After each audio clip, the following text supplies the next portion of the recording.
Genèse, chapitre 22.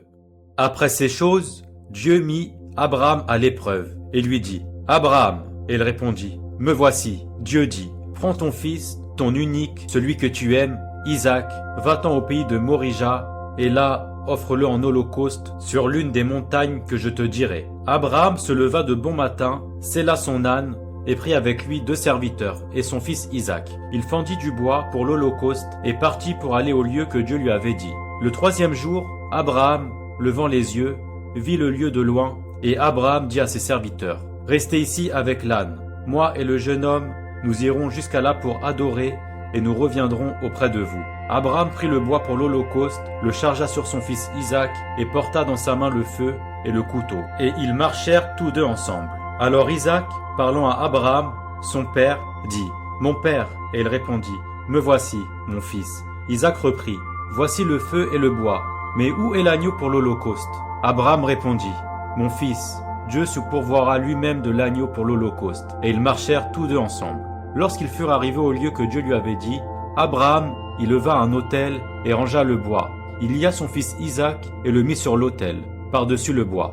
Puis Abraham étendit la main et prit le couteau pour égorger son fils. Alors l'ange de l'Éternel l'appela des cieux, et il dit, « Abraham, Abraham !» Et il répondit, « Me voici. » L'ange dit, « N'avance pas ta main sur l'enfant, et ne lui fais rien, car je sais maintenant que tu crains Dieu, et que tu ne m'as pas refusé ton fils, ton unique. » Abraham leva les yeux, et vit derrière lui un bélier, retenu dans un buisson par les cornes.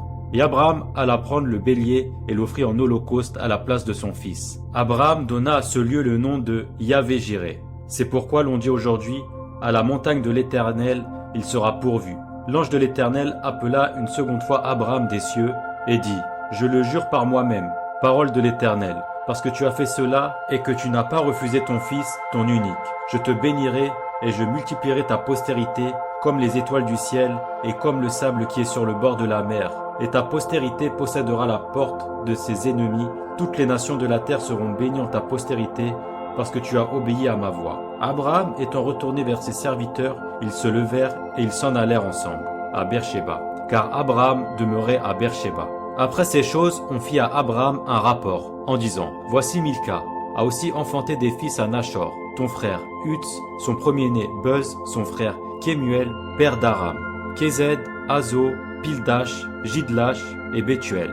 Bethuel a engendré Rebecca. Ce sont là les 8 fils que Milca a enfantés à Nachor, frère d'Abraham. Sa concubine, nommée Reuma, a aussi enfanté Tébash, Gaham, Tahash et Maka.